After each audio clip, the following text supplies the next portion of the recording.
హుజరాబాద్ పట్టణ పరిధిలోని సిరిసాపల్లి గ్రామంలో ఏర్పాటు చేయబోయే డంప్ యార్డుకు వ్యతిరేకంగా హుజరాబాద్లోని అంబేద్కర్ చౌరస్తా వద్ద చేపట్టిన నిరసన దీక్ష ఇవాళకి 31వ రోజుకు చేరుకుంది. ఈ డంప్ యార్డు వల్ల కాలుష్యం పెరిగి పంట పొలాలు పాడవుతాయని, ప్రజల ఆరోగ్యాలు దెబ్బతింటాయని ఆందోళన వ్యక్తం చేశారు. అన్ని పార్టీల రాజకీయ నాయకులు, జేఏసీ నాయకులు, సామాన్య ప్రజలు, వివిధ వ్యాపార సంస్థల వారు కూడా డంప్ యార్డ్ నిర్మించవద్దంటూ వెంటనే ఆ జీవోను రద్దు చేయాలని ప్రభుత్వాన్ని డిమాండ్ చేశారు. అవి కాదు, జమ్మికుంట స్ట్రాంగ్ అయిందని మీరు అనుకునేది. అసలు ఇండస్ట్రీ లేదు, ఏది లేదు. ప్రజలంతా అనుకోకుండా పోతారు, హైదరాబాద్ పోతారు, కరీంనగర్ పోతారు. మరి హుజరాబాద్ ఏం చేద్దాం, బొంద పెడతారు వీళ్ళు. నాకు తెలుసు, ఎందుకంటే వీళ్ళను గెలిపించాల్సిన సమయంలో మనకు గెలిపించలే, అందుకే పగబట్టి అనుకుంటారని నా ఒక్క అభిప్రాయం ఇది. అయితే దీనికి ఇంతగానం పగబడతారా? ఒక్క ఫ్యాక్టరీ వచ్చిందా? నేను కాలేజ్ చేసిన రోజులో ఫ్యాక్టరీ పెట్టిండ్రా. ఏమైందా ఫ్యాక్టరీ? పోనీ ఇప్పటికైనా పెట్టిందా? యువతకు సంబంధించింది ఏమైనా చేస్తున్నారా?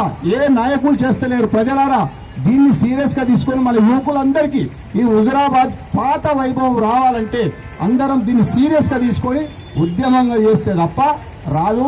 వీళ్ళందరూ ఏమనుకుంటానంటే టెంటు 4 రోజుల తర్వాత పోలీసు వాళ్ళని బట్టి పీక్ పారెత్తాలి, అటు ఇది ఇటు.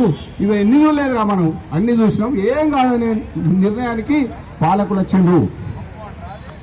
ఈ సానుభూతి వేరే పార్టీకి పోతుందని చెప్పి కూడా రద్దు చేయాల్సిన వాళ్ళు రద్దు చేస్తలేరు.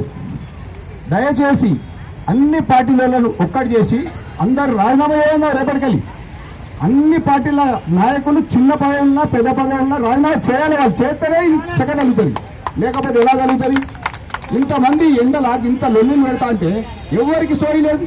అసలు నన్ను అడుగుతానైతే హుజరాబాద్లో నేను సర్వే చేసిన ప్రకారం 90% సంబంధం లేదు. వాళ్ళకి 90% వాళ్ళకి సంబంధం లేదు. ఎందుకంటే 10 పాట లేని వాళ్ళు, రిటైర్డ్ అయిన వాళ్ళు ఇక్కడ కూర్చుంటారా, మాకేం సంబంధం అంటారు.